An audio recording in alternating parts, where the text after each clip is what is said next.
Yo, What's good, man? welcome to another episode of Conversation with the Risk Taker. And today we've got Bread and S Rolls in the building from the Hope Dealers. You get me? Well, going everything good, yeah? What you saying, bro? You good? Nah, man, happy to be alive, man. Happy to be alive, man. Yeah, man. Alright then, cool. So how I start all of these off is how did man get their names? So basically, how did you get your individual names and then the Hope Dealers? You know what I'm saying? So how did you get your name? Of course, my name was Scum before. Yeah. It's now S Rose. Wait, is it Scums? Yeah, Scums. Okay, yeah. Obviously, I left that name behind, Mm. and obviously, S Rose stands for elevation, motivation, purpose. Okay. I think bread, because you laughing. Man said bread. No. Man just said bread. Nah, That's bread it. because like from young I've always people's know me as to be the one that's always had it kind of thing, or always had a motivation. Yeah, to get to had bread. that hustler's mindset. So bread of life. Made sense. It just made sense. Yeah, Alright then, cool. So how did man get the Hope Dealers name? that's something that we even like. This is the thing, like we came into the Hope Dealers. So we didn't even start it. So when I came into it, Hope Dealers was something that I came into at 2017 or 2018, and Hope Dealers has been going on from 2013. Swear on. So we came into that name. So that's, I think, it's self-explanatory, really. Deal and hope at the same time. So. Alright, cool. So watch this here. What I purposely do in these interviews is I purposely don't watch another interview that you lot have done. You get what I'm saying? So for example, you lot have done Gasworks and that. I purposely never watched it because I don't want to know answers and that. So like, even if I sound dumb by asking some of the questions man's asking, like just repeat it for man. Like, even if you really said it before, you get what I'm saying? So cool, alright then. So where are you man from? Originally. Yeah. So I spent I'm from South London. I spent half my life in Lambeth, half my life in Croydon. Okay. So I'm from South London. Yeah. I'm from East London. Yeah. Raised in Newham. Yeah. From Beckton. From Beckton, yeah. What's this? Imagine I thought like everyone was from Beckton, you know. Like, everyone in Hope Dealers and that. Right. I don't know. You know, I don't know. You know what it is? I just heard, man. Because I roll with him and. Yeah, it's him, you know. You know what's good? People think I'm from Newham. Yeah, bro. I'm not from Newham. He's the one gassing it all up for the east side. I'm from Lambeth, Croydon. Like, Okay, fair enough. That's the wrong road. 100. Alright, cool. Wait, Definitely him. Yeah, definitely. Because, alright, then cool. What would you say? Now, I wouldn't say you're the face here, but you're probably the most known one out of the minute, out of everyone. You know, I think it's just that I got a past. Yeah. And obviously in my past, I was already doing music. I was already doing stuff as well. So I'm not just known for like the Hope Dealers. I'm known from the streets. Yeah. So, alright, cool. Let's get into the past then. So, what you grew up in Beckton and that? Like, what was Beckton like, kind of growing up to? Of course, like just like any other areas, like obviously you got the olders, you got the youngers, and obviously you got people like myself that were coming up as well at the time, looking up to the olders. But obviously, I think from a young age, I've always like followed the olders. So obviously, for my age, I was very advanced. So I was doing things at a certain age that other people wasn't. Yeah. Because I was rolling with people that are older than me, and I was exposed to way more things. So I feel like for me, just being and having the access to those olders allowed me to like thrive. Allowed me to do more than my average people my age would do. So that's what Beckton was like for me too. Alright, cool. So like, man's heard like obviously you was on a gangbanger one back in the day, basically. Like, what got you into that? You know, I think at 15 I was stabbed on my way home from football. You know, and I think from then at that point I thought, you know what? Like, I did. It's not even the time to dive in. It's like I was like, look, I'm carrying this thing so I can protect myself now, innit? But then obviously, from the time you're getting stabbed, there's already a mentality of like, you know what, like, if I don't do this, then I'm gonna have it's another chance for me to get stabbed as well. So I thought, you know what, that's the way to go about things now. Like, that's the way to go about life now. This is my life now. Like, I've been stabbed. There's no turning back. So you're basically thinking that like, if either keep getting stabbed and be the victim, or be the aggressor, basically. So you said, alright, forget the victim. I said, no, there's no way that I want to be the victim. So I said, you know what, I started doing what I needed to do, and of course I said it before that I was exposed, like to a lot more, like through like the people that I was with, older people that I was with, and it's like for my age, I ended up doing the madness, and I ended up becoming the face of Beckton. So so you said that you're already rapping. When did you start rapping? When I started rapping, I think probably when I started Hope Dealers. That's like my first like proper song. You got songs before that though. Oh, like everybody does though. Everyone's like, I think rapping, but like obviously he's already started rapping, but obviously like to the world, known to the world. Started rapping, but like he started rapping before. Like, everyone's got songs. I've got one song. Everyone, you probably got a song on YouTube right now no one's heard of, and the next name. Take risk and prosper. I know you got a song on YouTube. That's why I would never say the name publicly, because someone will go Google that and find that. So everyone's got one of them. So I've been rapping like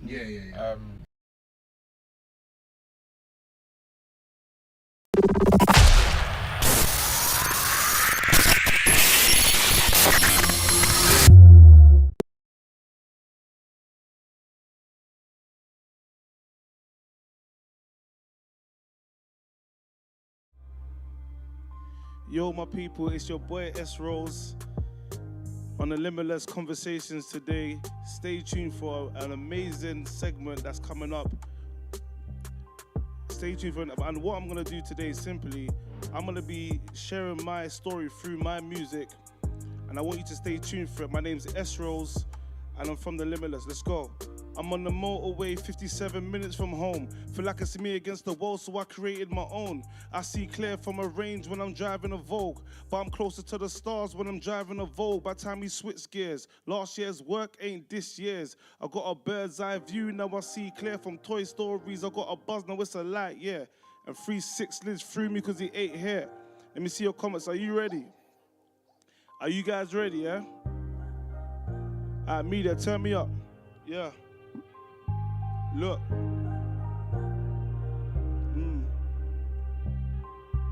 Yeah. Who other than me? But just in case you forgot, go check my receipts. Real trench foot, baby, on my white air's creased. I got memories on every road and room, to say the least. And trench foot, baby, ain't a lingo. I was out in my school clothes, flicky in my insole. And you ain't gotta ask me if I'm involved. Night runners, prison plimsolls, I did both. I'm in denim tears for all the tears that fell down my denims. Ever fell to your knees in a cell for a penance? And if you ask me what for, I'd rather not mention. Just know I put the S in 6 and it be in Beckton. If I was there, 3-6 wouldn't be a label. And Drizzy died the same way Kane done Abel. I got ghetto angels, I wish I saved you. But just knowing that I couldn't's even more painful. Ever went no comment looking at the Fed in his eyes? Ever reason with God and got no reply? Or heard keys to your cell when freedom walked by? Or pressed your bell in a cell just to know the time? I couldn't tell you all the times I stepped, all the tears I kept, all the blood I shed, the prison floors I swept, and all the feds I left. Back and forth court, but the judge adjourned it again. They say the eyes never lie. Take a look into mine, I can't find tears to cry. I've been on trial my whole life. Be the odds 1,000 times a night, sleeping through the night. If my life was a film title, it legends never die. I got chemistry with destiny, her voice is my remedy. My boy got shot in the head right next to me. And deep down I know them gunshots are meant for me. But we got it back in blood eventually, remember me. I took the long way home. They want my liver in the pool so I never walk alone. Hopeless journey into hope, I was stuck between both. Outside's freezing cold but there's a fire in my soul. Ask Jenny from the block if I was on it or not. You know much dates I crashed, just a draw on my ops. I can tell you about moves, 100 boxes in a loft. They say I'm too hands-on, I never been hands-off. I'm on the motorway, 57 minutes from home. Feel like it's me against the wall, so I created my own. I see clear from a range when I'm driving a Vogue, but I'm closer to the stars when I'm driving a Vogue. By the time we switch gears, last year's work ain't this year's. I got a bird's eye view, now I see clear from Toy Stories. I got a buzz, now it's a light, yeah.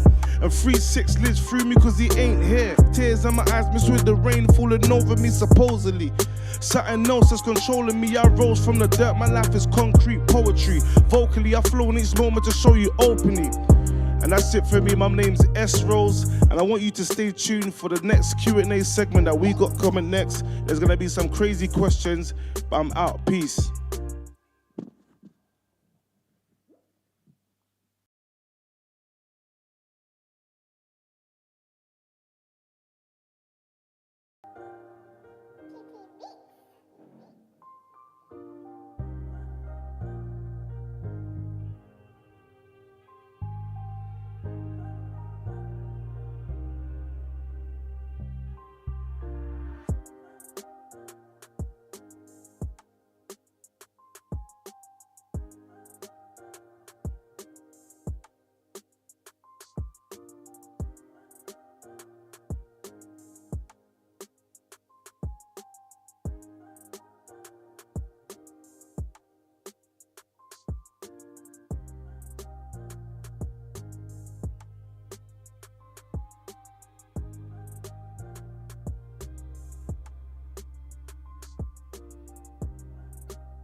Damn.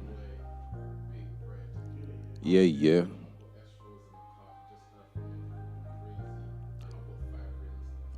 Yeah, man, we there. Yeah, we got some special people in the studio, man. We got some people in the studio that are anonymous, but they got some questions and they don't want to be known, so they're just sitting in the studio right now. But you're going to be hearing from them very shortly.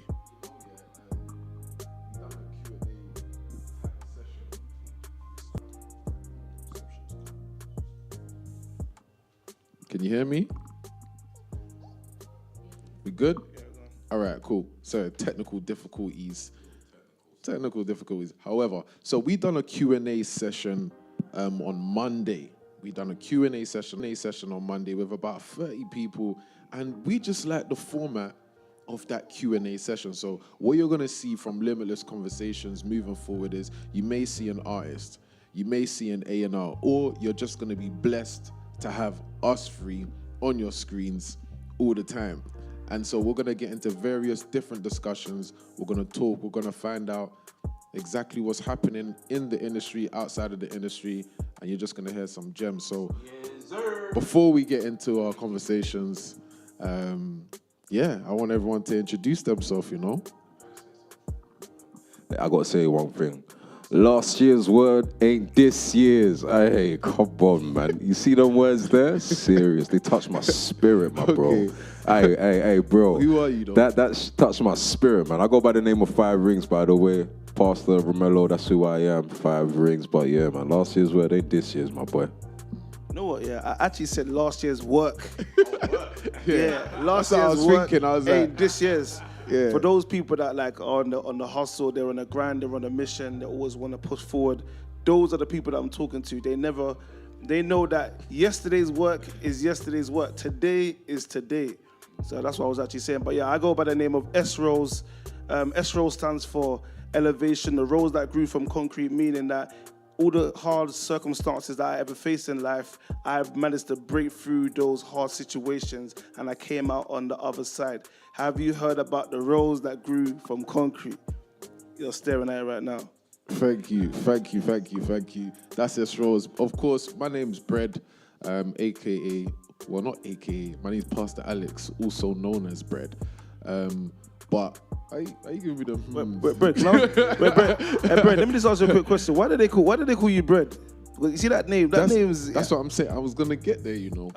People call me Bread because I'm the hood pastor. That's why they call me Bread.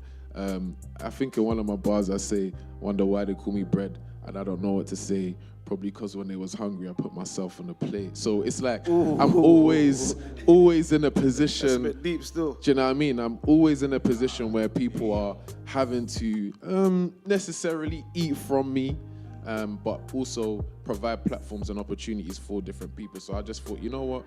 Bread. That's what it's going to stand for. People can come and eat from this bread. Obviously, this week, I think Monday, we wasn't live, but we had about 30 people, as Bread said. And I think these segments are good because we get to debate and ask each other questions, and other people that want to be anonymous. We got 3 people in the audience at the moment that are anonymous, and some other people that are in the studio now. And these people came from last week's live. Yeah. They tuned into last week's live, and then they said they want to be a part of it, but they want to remain anonymous. And they're here in the studio with us today. But the reason why we set up things like this is because people have certain questions, but some people don't want to come on camera. Not everybody's made for the camera. So in a few minutes, we're going to be hearing from those people that are here today. But I just want to get you guys prepared for what you're about to hear today. And if you have any questions as well, and you're watching as a person online and you feel like you don't have the boldness to come out and ask certain questions, you can comment online and ask any sort of question you want to, and we're open to any question that you may have. Okay, so without further ado, we're gonna get into these questions. So, anonymous lady number 1, let's kick us off. Okay, so my first question would be, what are you guys' thoughts on a new rap beef? Obviously, we've got people like Chris Brown and Quavo beefing, Drake and Kendrick. We know Kendrick dropped yesterday. What's you guys' view on the beefs that are going on right now? And how do you think that these beefs feed into the culture, basically? You know what? Yeah, I think every now and again, yeah, we see. Okay, let me just talk about America. America thrive off controversy. Everything they do. So like when I'm looking at it, I just think that they try to sell an album. They're trying to reach a higher audience that they haven't reached before. I look at everybody from America, even from the rappers to the boxers, and you see that before they're about to do something, there's a big hype behind it. But for people of our culture, we're probably looking into that and saying, oh, it's a rap beef. But for them, they're looking at how they're going to push to another level. And we've even seen with Limitless, controversy sells. Actually, controversy is the window or the entrance point into conversation. That's what I was going to say. You just took my line. Controversy is the entrance point to conversation. And that's what we were saying in our Take Risk interview. That's why we even played it. Yeah. So us, for example, there was a time where 2017, I wore a balaclava and it sent the whole drill community into a frenzy because they were like, how is this pastor rapping in a balaclava in church? So it's like, but that controversy led us to some conversations. It took us to Parliament. Yeah. It took us we went to universities on panels just because at one stage there was controversy that then led to conversation. And I can stand as testament to that controversy because guess what? Me coming from the streets, yeah, seeing you wear a balaclava in church, it didn't make sense to me. But at the same time, it gave me hope because that church background never made sense to me. I didn't think I could fit into that church background. So what didn't make sense to some other people, it made sense to me because it allowed me to say, you know what? My past background, I'm from the streets. It doesn't make sense for the streets to fit into a church setting. But you allowed that for me. And when I saw that, I was like, you know what? I have hope. And that's when you saw things like Hope Dealers. We done Trap Mash. And the reason why I can speak about Trap Mash is because I'm the last man standing. Yeah? I did that. Wow. And wow. Yes. The reason why you can speak about Trap Mash is because you're the last man standing. I'm the last man standing. Is that what you're saying, this, Rose? I did that thing. And it wouldn't... Go on.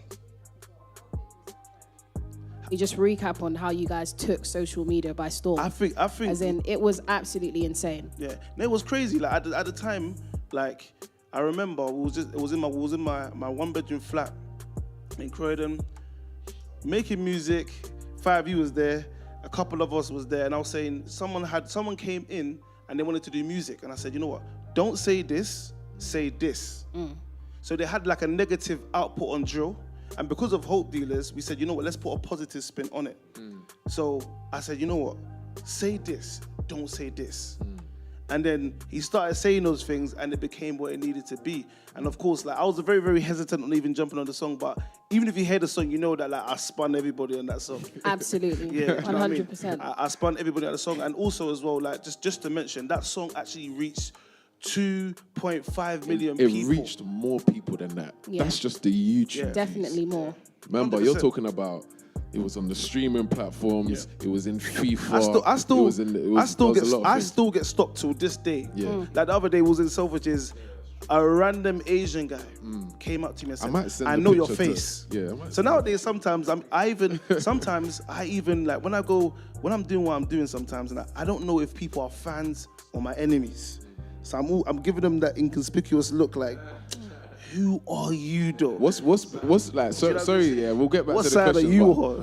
What's been like your maddest encounter with a supporter? I think one time I was at Bagel King, yeah. One time I was at Bagel King, yeah. One random guy came up to me in the hoodies that, yo, you're S Rose. I said. So if even me, like, you see me, yeah, like I think most of the people that make music and that they've all, anyone that's gone to prison anyway, they've all read books like The Secret or Law of Attraction. So you see me, I was big on energy. I'm big on energy. I can feel you from a mile away. And like I could just tell this guy's energy is just weird. You know, but he was a fan. But he was a fan. Okay. So me speaking to him, his whole demeanor was like, who is this? But that's why I thank like Hope Dealers, because Hope Dealers did teach me how to encounter people, how to deal with people, how to like, because where I'm coming from, like anybody that's coming up to you like that, you're thinking, yo, what's going on? But they allowed me to think different and come out of a certain culture that I was used to. Yeah. What didn't make sense to me before started making sense because of the songs that Hope Dealers were doing and the balaclava. That's very interesting. So since you guys are very well rubbed in with the culture, if you had to pick a diss track between the people that are beefing currently, who would you say is presiding? Like, who's really doing it right now? I don't know if you guys listened to Chris Brown's. Chris Brown's one was pretty intense. The feedback from that was crazy. But what are you guys' thoughts? You know what? You're gonna talk about Chris Brown and Quavo. I think that beef there is a little bit childish, man. I don't know, man. Like, first of all, like I think they're both phenomenal artists in what they do, like respectively or whatever. But in terms of rap, I'm not too sure about Chris Brown's one. I think Chris Brown's one was pretty much more like insulting. Like he was just really just going for it. Like, well, that's what he meant to do. I ain't even heard as well. I ain't heard. Yeah, like I ain't even heard. He's just insulting. Like, it's just. Real with you. I've not heard a single diss track. I've seen it, but I haven't heard it. Yeah. That's the thing about me as well. I don't actually listen to a lot of. That's the thing about me. I don't really listen to a lot of. Like when I see certain things trending, it doesn't really appeal to me. I can see it, but I just know that wherever I see some sort of controversy, I know that somebody's trying to sell something. Trying to do something. What I know about Americans is that they are big on controversy. But I do know that one thing I do know is that Kendrick Lamar hasn't replied. And Kendrick Lamar makes songs every 4 years. And I learned that from you, by the way. So who do you think is more ruthless then? Like from their from their rap history, the things that they've done, who do you think is more of a ruthless artist? As in, who do you think is all talk and who do you think actually steps up to what it is they're saying and really gets down and dirty? That's what I want to know. Personally, look, again, even though I've said I haven't listened to them, that boy Drake, yeah, there's like 20 man versus 1. And he's still on top. He's still. So when you put a man in so much battles, battle after battle after battle after battle, and he's still coming through, then you know that, Yeah, he's on top. He's got some war scars. Yeah, I agree. He's been in the gym. His muscles have been flexed a bit more. So I definitely I'm gonna agree. go with Drake just for the mere fact that they're on him. With Drake as well, yeah, I think what he does well, yeah, because Kendrick actually did respond. Kendrick responded like, was it today, right? I think, innit? He responded earlier on today. Yesterday, I think. Oh, it dropped yesterday. Yeah. Is it? And like, yeah, his response is actually decent, but the truth of the matter is, yeah, his response is just basically everything that everyone else has already been saying about Drake. Like, do you get what I'm saying? It's not like it's not new news. Yeah, it's not new news. Like, and he took so long to drop it. It's almost like, what did you make anyone wait for? Like, do you get what I'm saying, innit? What did you make anyone wait for? That's the thing about rap beef. You've got to really keep up the momentum. If not, it just gets dry. Or like, you got to introduce something new to it. Like, you see the spin that Drake will put on his diss tracks is the fact that he will make his songs sound like something you can play in a club. Like, do you get what I'm saying? You wouldn't play it for the simple fact that you're listening to a ongoing beef, a rap battle or whatever. You just listen to it because you just like the music itself, like you like the instrumental, or you like the way the structure of the song has been displayed to you. That's the smart thing that Drake does when he's creating.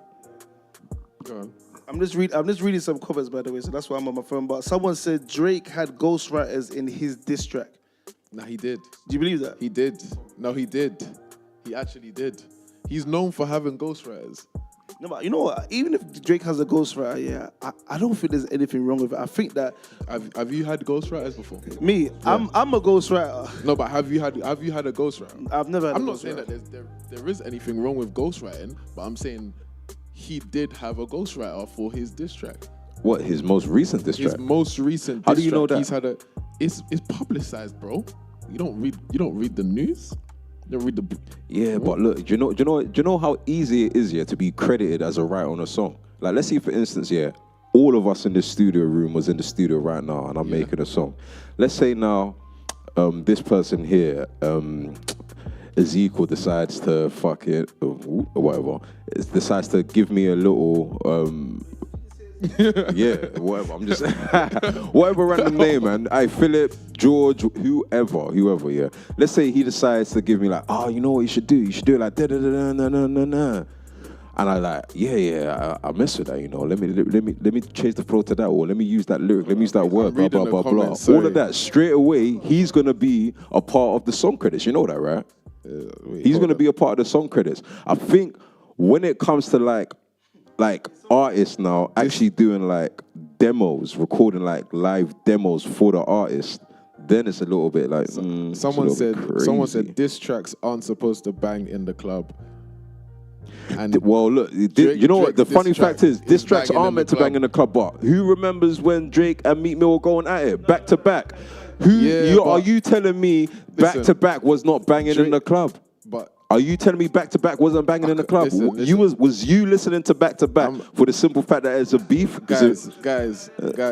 Nah, even that's a diss track, you know. No, but that's like a subliminal diss track. That's what I'm. Can you not? Listen, are you not taking in this guy's pedigree? Many people have come, many people have tried. Drake has been dissing niggas for years. And he still produces dance music and dance songs that hit #1. That's what I'm trying to say. It's hard. You say, even Tupac's diss track for Biggie bangs in the club. Yeah, R.I.P. Biggie though, I can't lie. True. But Tupac's how can you laugh and say R.I.P. No, Biggie? Tupac's diss track is how can you laugh mad. saying R.I.P. Biggie, bro? Like, you just said mad. You just said but you laughed. But look, back to the concept. Rest in peace, Biggie, man. Back to the concept. There's a lot. You know, there was a lot of comments going on. There's all like, even I think Thomas said, I don't rate it, but the only thing is Drake executes his role well consistently. Look, I agree with that. There's Drake songs that I listen to that I know that are cold. But back to the concept, you was talking about the whole controversy around. I spoke about the whole controversy around the rap beef. And I said, and obviously you said that controversy is the entrance point for conversation, and that's what I think they're doing. They're trying to sell something. So, but yeah, next question. Therefore, on to the next question. Since all three of you do music, and this one's a bit weird because I know you guys are based in the UK and you do UK drill and rap and whatever you want to call it. But from your point of view of people living in the UK, and all males, by the way, what do you think of females taking over the music scene in America? You've got people like Ice Spice, even people down to Sexy Red. What do you think's going on right now? What's your thoughts? I think it's fair. I think it's fair. I think it's about time that we heard like women people lead in entertainment, because most people you see in the entertainment space, you see them getting victimized. Most of them fall into depression. Most of them fall into, and I think some of them still will, but it's good to see them have their moment for a time, because we haven't seen, and for the UK, you've only seen a couple people rule as well, so I think that is fair. And also, who do you personally... I need this from all three of you. Who do all three of you think is going the hardest in America right now, but only females? Females. Only females. I'm not going to lie to you. I think Lotto. Why? She made a song with Cardi B #1, and the people that she's been able to collaborate with, I think so. That's just my own personal thing. But anyway, Bread can go, but I'll let Five go next. I'm just thinking like that's. I was like, what the hell? Like all people. Anyway, that's preference. Anyway, female. Does it have to be rapper, singer? Rappers, mainly rappers. Rappers. Who's going the hardest right now? And why? I think if I'm just have to be completely 100 with you, I don't think any of them are going hard. Nigga, stop the cap. Stop the cap. Not that they're not good. Stop the cap. Not that they're not good. What? I have to Whose be man's true. I have is to be this? truthful. I have No, to be whose truthful. man's By the way, is I have to be this? by the truthful. way, I have by to the be way- truthful. What is this By the man way- talking Truthful. about? When I we're have to talking be about who's truthful. taken And- the industry by storm, as in influence No, wise, hey, I don't didn't listen it has to to this. be say that. Ice Spice. You didn't Don't listen say to what It that. he's has to saying. be Ice You didn't Spice. say that. Hold on. It hold has on. to be Ice Spice. Everybody I'm just freeze. talking about what I Wait, personally everybody like freeze. listening to. Everybody freeze. I was with this man in the car last week and he was Yeah. like, ski. So That's- don't listen to what he's saying. No one's going hard. Listen, They're going hard. Listen. They're going listen. hard. I'm not saying that a song is not He's good. like- he's like- I'm just saying Ski. songs can be good or songs can be catchy enough for you to do ski. Do you know what I mean? But guess what? It doesn't mean that they're groundbreaking, breaking up the industry. Let me tell you something. I'm yet to see such. I'll tell you I'm something. yet to see Ice such. Spice is groundbreaking in this industry for female rappers in the US. Why? 110%. Why? Number one, because of her image, the way she portrays herself orange musically. hair. Yeah, the orange hair. That's actually different. Good. She come And out this is looking no like a offense to pop-up her, girl, by I the think, way. you know. However, I'm just saying that. Like, do you know how groundbreaking. easy she is to market, by the way? Because music's just not about lyrics. And like, let's not be old-fashioned with this thing. No one's looking for great metaphors in this day and age. I'm pretty sure like no one's listening for metaphors. If we hear a metaphor that's catchy, it's a bonus. But all we're actually looking for in this day and age is vibes. Who can deliver the best vibes for any type of situation? When I just want to be lit, who can make me feel like, yeah, I'm lit? Like, what the hell does ski mean? Like, do you get what I'm saying? What the hell does that even mean? Is that a ski? You know what I'm saying? It's a vibe. Like, Sexy Red, she's doing her thing as well.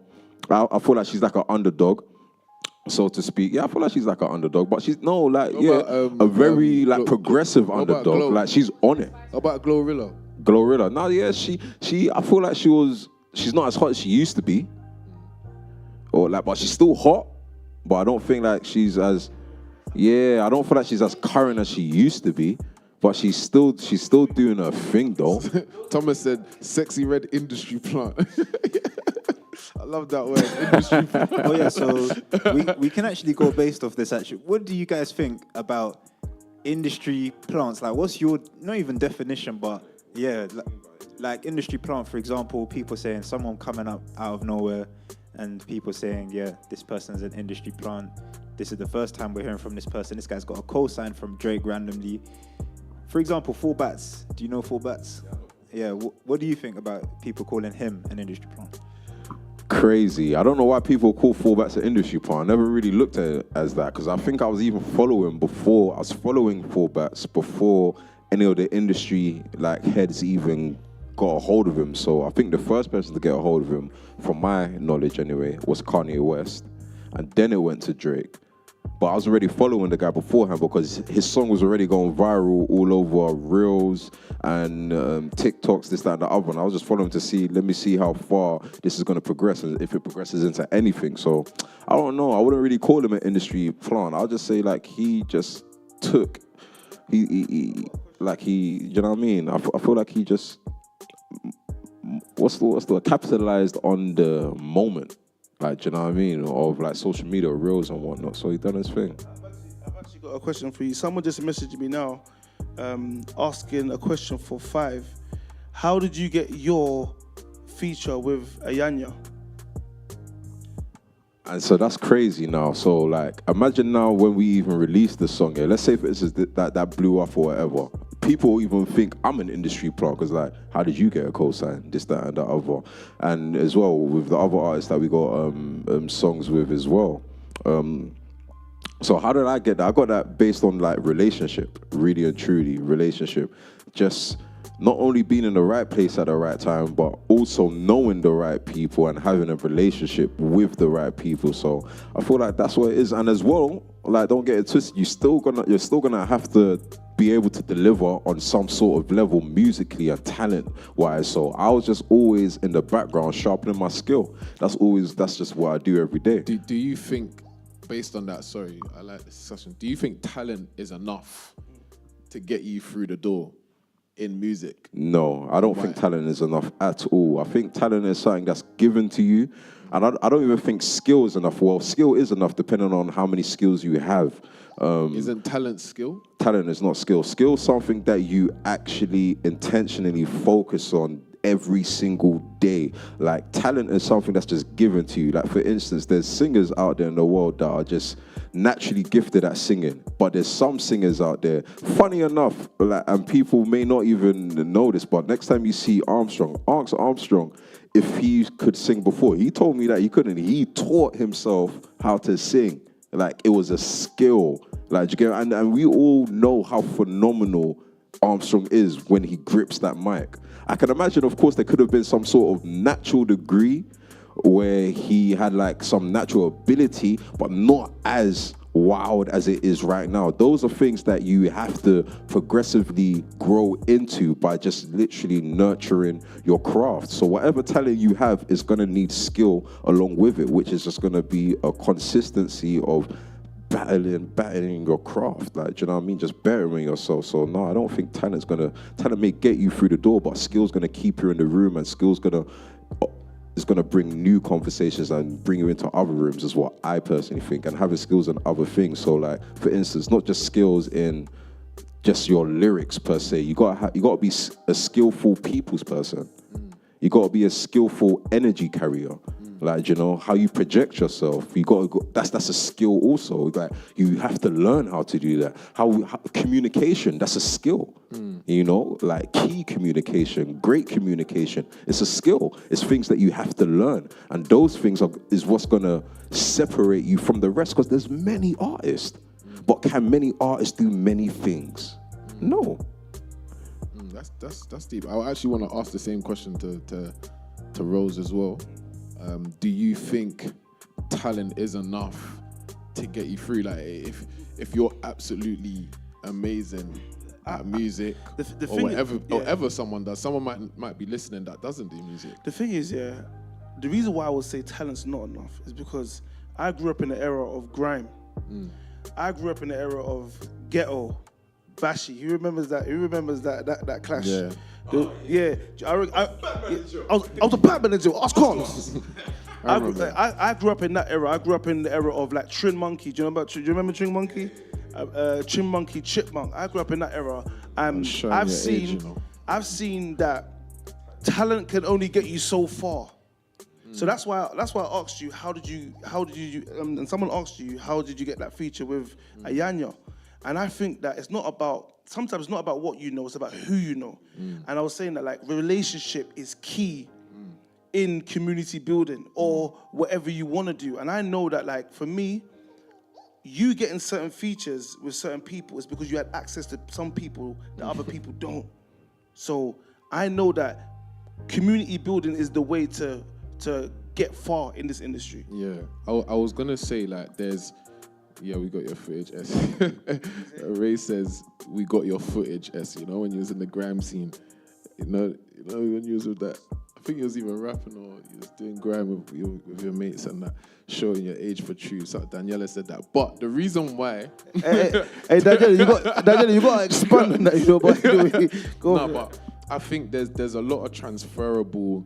the reason why I asked you that as well is because I know, due to conversations that we have, that both of you believe that talent isn't enough. And we see that on a day-to-day basis.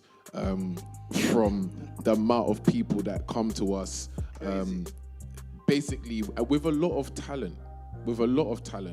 However, they just don't know certain key things, such as how to build a relationship with someone, how to carry a room, knowing how to engage with certain different types of people, being able to read a room is a skill, and these are things that we've actually learned along the way, even to a degree honor. I remember how we bumped into someone like a Nines. It was so funny. I think he was moving out of his studio. We was in our Soho studio, and he was clearing his stuff out, and we just saw him with the broomstick in his hand. Was like, nah, bro, don't worry, we'll do that. But it wasn't on no like weird stuff. It was just like, you're next door to us. We're here. You need help moving. So we helped him move his desk, his chairs, and stuff like that. And I think he was looking at us. We're fully dripped off. We're wearing what we're wearing, but he's looking at us thinking, why are these men helping me? Yeah. Like, why are these guys helping me? And from there, he took a real interest to us, and he was like, you know what, take my number. I'm doing this next week. Come to my little daughter's birthday party. We're going go-karting. So those are the certain things that we've managed, certain relationships we've managed to build, and that's why certain access is easier. The Yanyo feature, the Zlatan feature, that's come through relationships that PTs brought to the table, and just through us knowing how to engage with that relationship, that's brought that person to the table. So it's like, I genuinely don't believe talent is enough. You're gonna need to come to us to learn what is enough, basically. And if you want to learn what to do, you can message me after this stream 100%. and we can get busy. But yeah, 100%. Also, we've just opened up a new studio. Brett, I want you to touch on that a little bit more. Yeah. Touch on that as well, Five. But we've opened up a new studio in Chelsea for those people that want to get involved in music or producing. If you want to be an executive producer or whatever you want to be, and you're watching today live, I want you to do what I need you to do next week. I want you to invite or share the link with your friend, because like Five said, like Brett said, community building is very, very important. Sometimes it's not what you know, it's who you know. And your journey to reaching that person that you need to know is just from another person. I can tell you that I got introduced to so many rappers that came to the studio, people like Bryn, people like Little Torment, so many different rappers through another person. And I'm just saying that if you're on the stream today, make sure you connect with myself or anybody that's even on the stream, by the way. There's some people on the stream, or myself, Five, or Bread, but you can connect. But I know you got some more questions as well. You can ask them. Go for it. Okay, so next question is, what do you think about everyone in the UK, or a lot of the mainstream rappers in the UK, of course, relatively the men, being locked up currently? How do you think that's affecting the music scene? I saw a tweet here, and it said, like, it was just like, most of the people that are locked up, they all do drill. Right. And most of the people locked up, they all do drill. Yeah? And I'm just looking back at like the drill genre, and I'm thinking, it's actually self-snitching. Why would you? And I'm even looking at that because I was a victim to that genre. I couldn't see, but I thank Hope Dealers for gospel drill, because it made me see differently. But I'm saying, because without that gospel drill, I'll be in jail right now. That's just the truth. I'll be in jail. But I'm saying, I think drill is just so snitching on yourself. How can you possibly want to go and do something? Or why would a serious man that wants to execute a person or take a person away go and make music about what he just done? That is so snitching. And literally, I've got a friend that got 34 years for this. Like, he's my mate. Imagine my friend in the UK. No, my friend, one of my friends ended up killing one of my friends. And I won't mention no name because the subject is very, very touchy. But it just didn't make sense. You done all of that just to talk about the points. 34 and now years is wild, though. Yeah, 34 years as That's well. mad. And then He's probably not even 34. And you know when they do that, when they do the music here, they have that Mario Kart. You know when you drive into the coins in Mario Kart, or you run into the coins in Mario Kart, they have that coin sound in their music. I'm thinking, you know what? You guys are actually playing with yourselves. You're actually self-snitching. I've been seeing it, and like I think there was a post on Instagram somewhere, and like you could keep sliding. There was like 9 artists on one page, and you could keep sliding, saying, look at all the rappers that are actually in jail currently at the moment, and it's quite sad. And the reason why I say it's sad is because those people, for many other people, that's their role model, that's their influence. I know there's some, and you probably, the guys know that there's probably young kids that were 13, 12, listening to these guys back in 2018 who weren't on it. You weren't gangsters, weren't nothing. Like there was bare They 13, saw 14-year-olds listening to gigs. That's what I'm Remember? saying, but it's like there was no, like, that's their role models, and we're just basically seeing the trajectory of where that can kind of lead you. And it's nothing against them. We know some of the people there, but it's almost like when we were making drill, we were the alternative. And if you were to actually have a conversation with us back then, we sat many rappers down in our living rooms, in our kitchens, literally just talking to them, saying, hey, this is what we're doing. Here's the next evolution. We're gonna start a studio soon. Get on board. So it's like there was no evolution of that drill sound. So I feel like we almost came in there to wave almost like a light to people, saying that, look, okay, cool, drill's here, use it as a platform, that's fine, that's cool. However, we can show you a way out, because I can't name you people that were prominent doing drill back then that are prominent now. Still, there's probably about one or two. They're in jail. No, that's what I'm saying. They're either in jail or they're not prominent, or their life has gone to waste, or they've accumulated many ops, so they can't even maneuver properly, and they're broke. So it's like, what do you do?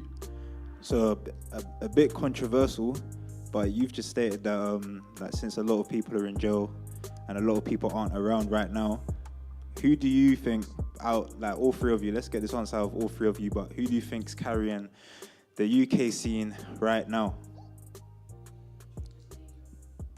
Yeah, just go for it. In terms of drill, or in terms of everything, because a lot of people are locked up, real rappers, drill rappers. Who do you think's carrying the UK scene? I'll say at the moment, Pot of Paper. And I'll say that based on a relationship that I have, like, with him and the people that he's around, because they're my people as well. I've seen him do a 360. I've seen him like in a certain state, and I've seen him in this state now. And I'm saying that, like, the people that he's managed to help, like, from my area and around, and that's what I'll say that, like, is impactful, because he's been able to help other people and put other people on. He's not just a rapper. He's also created a label out of one of my friends that died. His name's 36. So you see the record label, it's called 36 the label. That's my brother Reese that died. He's managed to sign many artists around him and brokered deals with Jeff Jam. I see that as, like, innovative.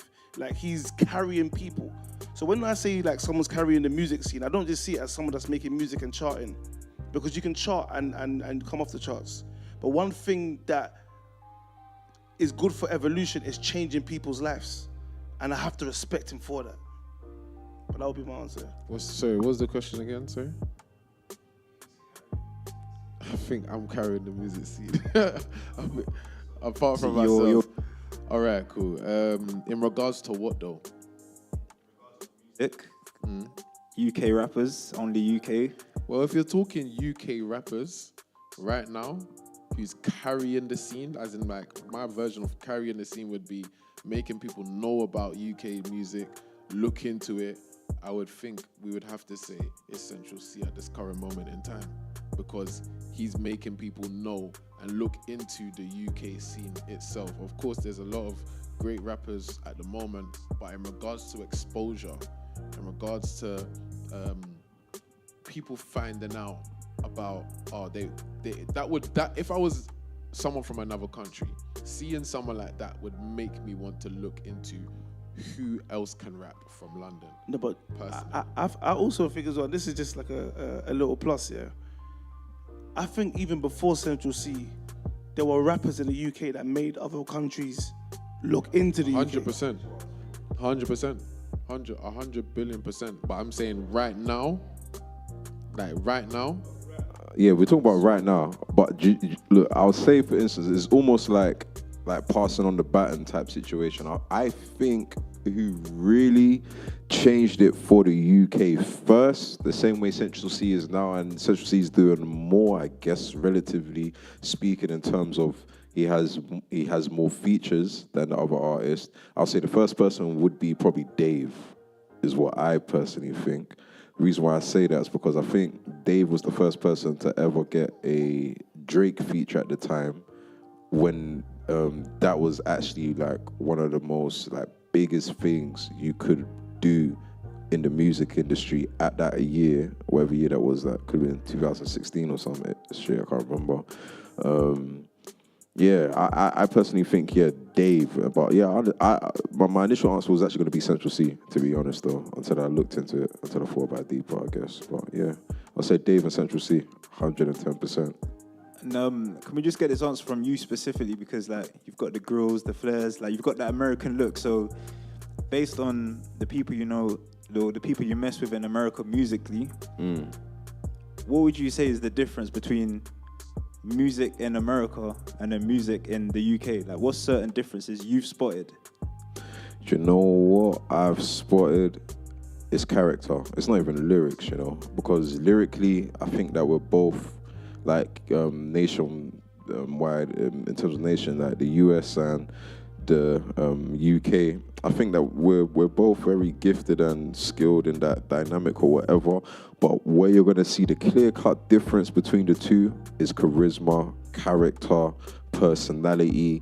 They're not afraid to do these things and just put out their flaws. Like I'm not condoning all of the things that they do or whatever, but what I do support is just the freedom of expression to some sort of degree. I support that. It's just a freedom. Whether something, look, like, it's so crazy out there that, like, forgive me for my language, but like, a thought in America would really just publicly just be out there saying I'm a thought. Like, do you get what I'm saying? In the UK, a thought in the UK is not gonna say they're a thought. They're gonna be like, no, I'm a pretty little princess, but I just do bad things, blah, blah, blah. In America, they're just like, I am who I am. Like, do you get what I'm saying? So I feel like that's the difference between the UK and America, really and truly. I personally just think it's just that, man. I think it's just charisma. If I'm being really, really honest with you, I'm not happy with the state of music right now. Yeah, man. I think it's terrible. I'm not happy with the state of music. Like, are we just gonna accept this current type of garbage coming out, and we're just gonna be consumers of? I blame Chief Keef. No, but are we I think Chief Keef was the first mumble rapper. Are we just gonna accept this music coming out? And like, you can almost find yourself getting in a mode of, I'll listen to it. Oh, this is hard, but really and truly, there's no substance to what anybody's being like. Anyone's saying. There's nothing. And I think I was having this conversation with S, yeah? So I even want to like pose a question to you. I think I was having this conversation, like, I don't know who it was with actually. I'm waiting for somebody to do something extremely groundbreaking from music. I'm not talking about selling out stadiums, because we've seen that. I'm like, what's the next step of engagement from someone doing a madness in music? What's the next phase? Like, I don't want to, like, what is the height of music? What does that look like? So, like, you asking me a question? I'm asking you that question. I think for me, I'll just tell you my plans with Limitless and what I want to do with music. Yeah. And I think I'll just shape the conversation going there like that. But I think at the moment, what I want to do and what I know I can do, I know that I can have 1,000 core fans. And with those 1,000 core fans, I know that there'll be a supporter of my music. And not only that, I'll be able to fill their heart. I don't need to fill stadiums. I think I said this to one of my guys the other day. I said, I don't want to fill stadiums. I want to fill hearts.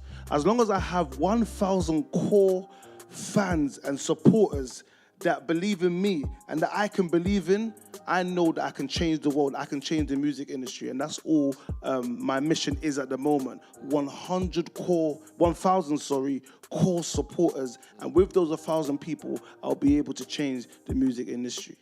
I think I like that answer a lot, because we've seen, for example, young boys that we have around us, like, intimately around that pause, no Diddy, but that are around us all the You time. ain't even got to do the no Diddy thing. Like, That's it. but don't even. That's You know, there's some things that like you just don't even have to mention. I'm just saying. It's not even the debt. But I'm just saying. Look, there's been some people that's been around us that we've worked on for years, and at the start of it, you would have never thought that something could come from this. Yeah. But you're not, it's like slowly but surely you're now starting to see, okay, cool, this person is taking shape into this. So I like your answer when you said all you need is 1,000 core fans.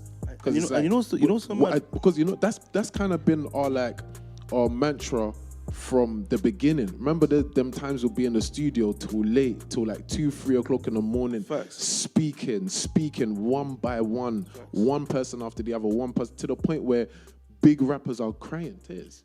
And that's the point. That's the point that I actually wanted to touch on. The impact that we've actually had within the Limitless studio. We've seen rappers come in with no money, and we've given them opportunity. And because of the opportunity that they got from us, that they got nowhere else, they cried on our shoulders. And I'm seeing that as impact. When do you ever see artists crying in studios? You don't ever see those things. And I just know that Limitless, the shape that Limitless is taking, the studio and the record label, we will take over the world. Because I'm going for 1,000 supporters, sorry. Brett's going for 1,000 supporters. We're going for much more, and I just know that wherever there's people, we can rule the world. So I just feel responsible.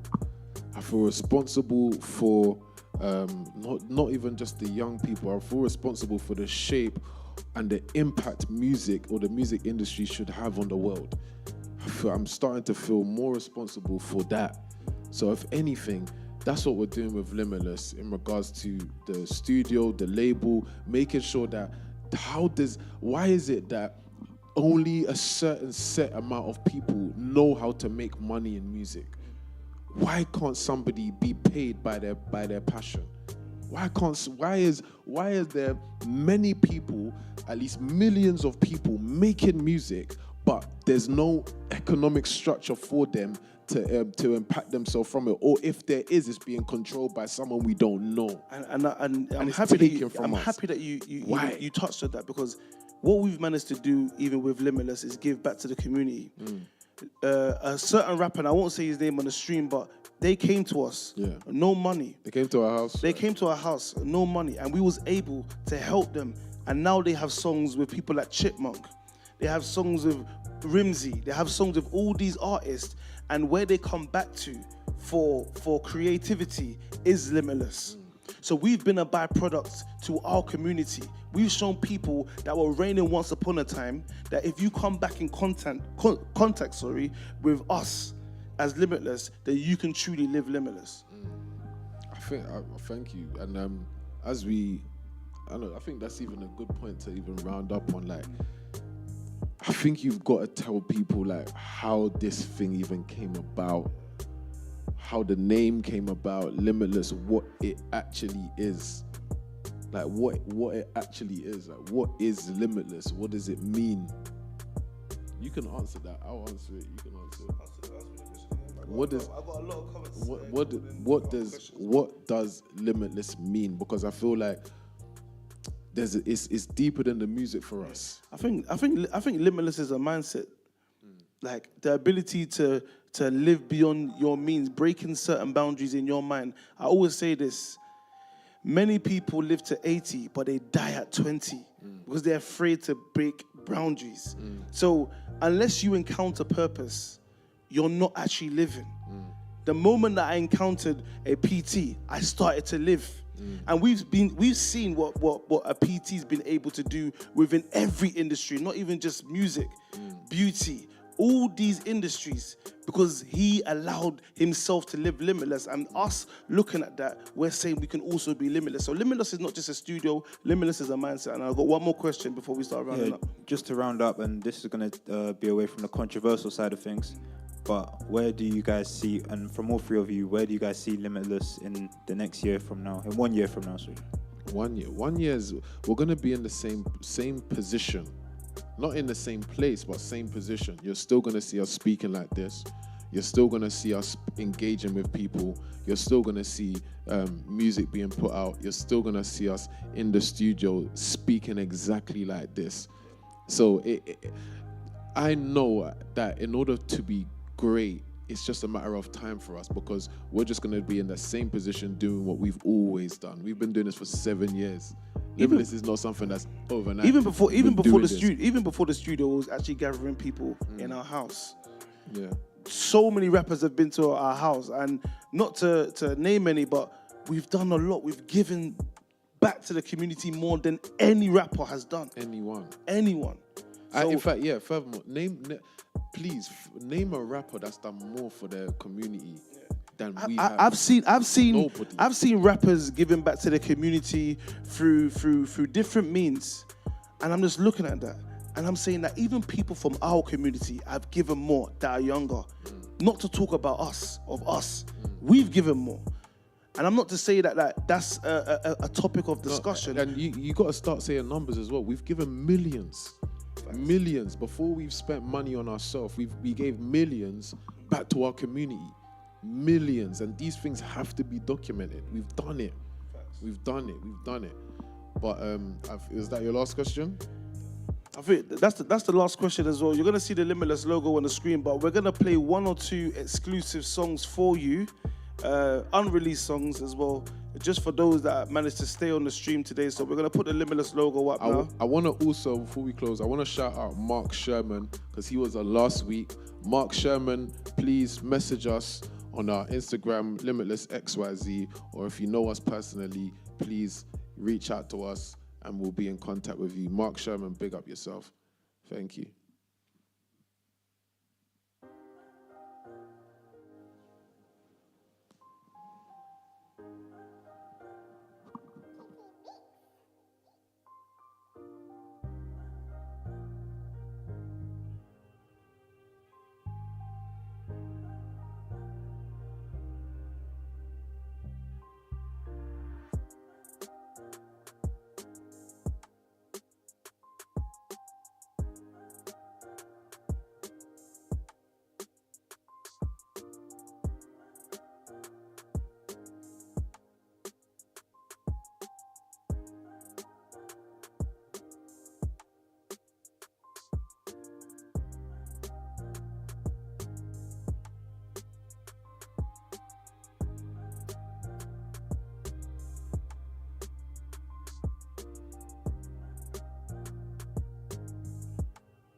I'm so limitless, L's up continuous.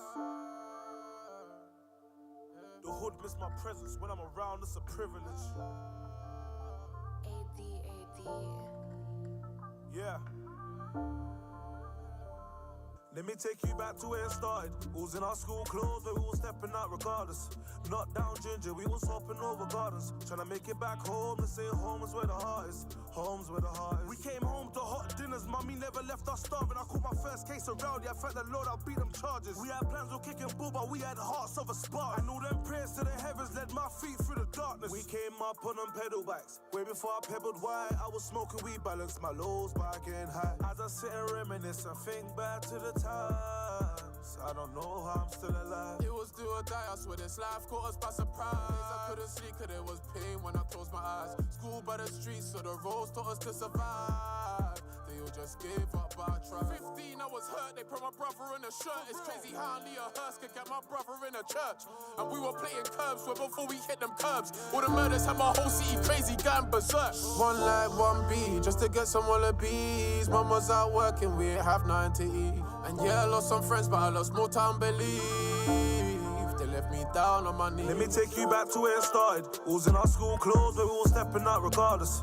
Not down ginger, we all hopping over gardens. Tryna make it back home, and say home is where the heart is. Home's where the heart is. It was do or die, I swear this life caught us by surprise. I couldn't sleep cause there was pain when I closed my eyes. School by the streets, so the roads taught us to survive. They all just gave up, but Let me take you back to where it started. Southwest London, brick city's where my heart is. Wanted to be a driller, didn't wanna be an artist. So I had my burner on me just to end what I started.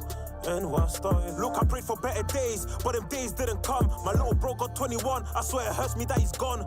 No word of a lie, I feel the pain of his mum. And she's got no other option but to wait for a son. I was thinking to myself, reminiscing about themselves. I was looking in the mirror, didn't recognize myself. And it hurt me when my closest friend wanted me to fail. I had so many frenemies, I couldn't even tell. Let me take you back to where it started. Alls in our school clothes, but we all stepping out regardless.